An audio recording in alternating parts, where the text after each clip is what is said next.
Assalamualaikum warahmatullahi wabarakatuh. Perkenalkan, nama saya Dikir Ahmad Hidayat dari Prodi Bisnis Digital kelas 5 Malang. Di sini saya akan menjelaskan tentang pengertian dan klasifikasi strategi segmentasi target positioning pada pasar. Strategi segmentasi target positioning merupakan pendekatan yang sangat penting dalam pemasaran untuk mencapai keberhasilan. Lalu strategi ini bisnis dapat mengidentifikasi target pasar yang tepat dan membangun posisi yang kuat di benak konsumen.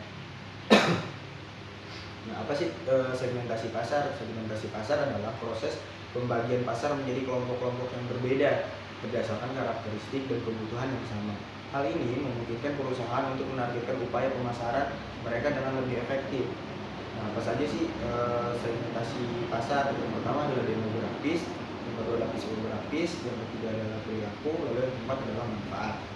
Nah, ada berbagai cara untuk mengklasifikasikan segmentasi pasar, seperti segmentasi berdasarkan demografis, seperti usia, jenis kelamin, pendapatan, pendidikan, dan lokasi geografis.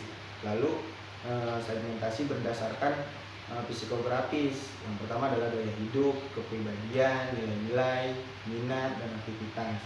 Lalu yang berikutnya adalah segmentasi berdasarkan perilaku, seperti frekuensi pembelian, loyalitas merek, dan tingkat penggunaan. Nah, lalu yang berikutnya adalah pengertian targeting. Targeting adalah proses pemilihan segmen pasar yang paling menjanjikan untuk dilayani. Perusahaan perlu mempertimbangkan faktor-faktor potensi keuntungan, tingkat persaingan, dan sumber daya yang tersedia. Nah, ada beberapa target. Ada beberapa targeting. Yang pertama adalah targeting massal. Nah, targeting massal ini menargetkan seluruh pasar dengan satu pesan dan produk. Contoh produk yang menargetkan massal ini seperti sabun mandi. Nah, sabun mandi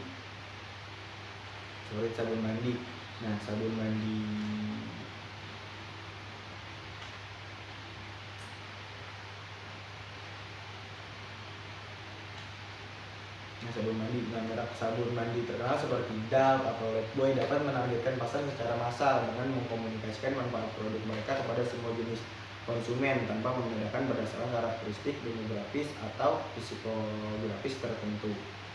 Lalu yang berikutnya ada targeting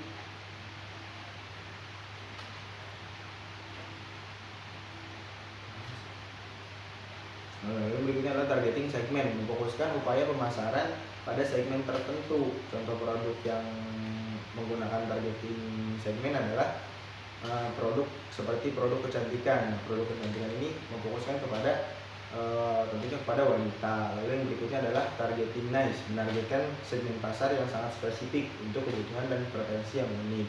Nah, strategi targeting yang efektif melibatkan analisis yang cermat tentang segmen pasar yang potensial. Perusahaan harus memilih segmen yang sesuai dengan tujuan bisnis mereka dan memiliki peluang keberhasilan yang tinggi.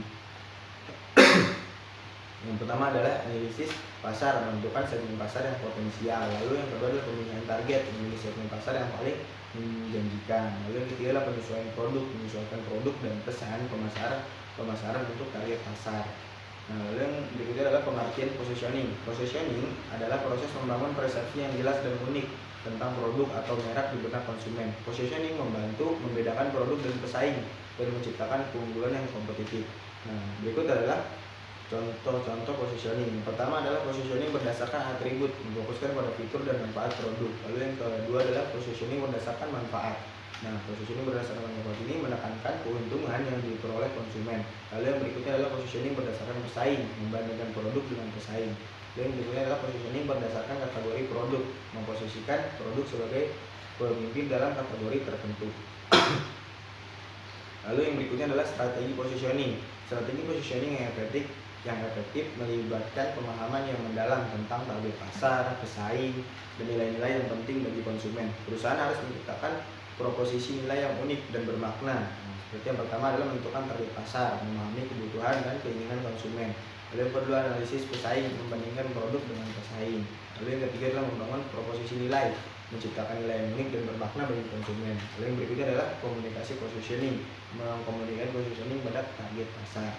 Nah, contoh studi kasus yang menunjukkan bagaimana strategi ini diterapkan oleh berbagai perusahaan. Misalnya Apple menggunakan strategi niche targeting dan positioning yang berfokus pada desain, inovasi, dan pengalaman penggunaan yang premium.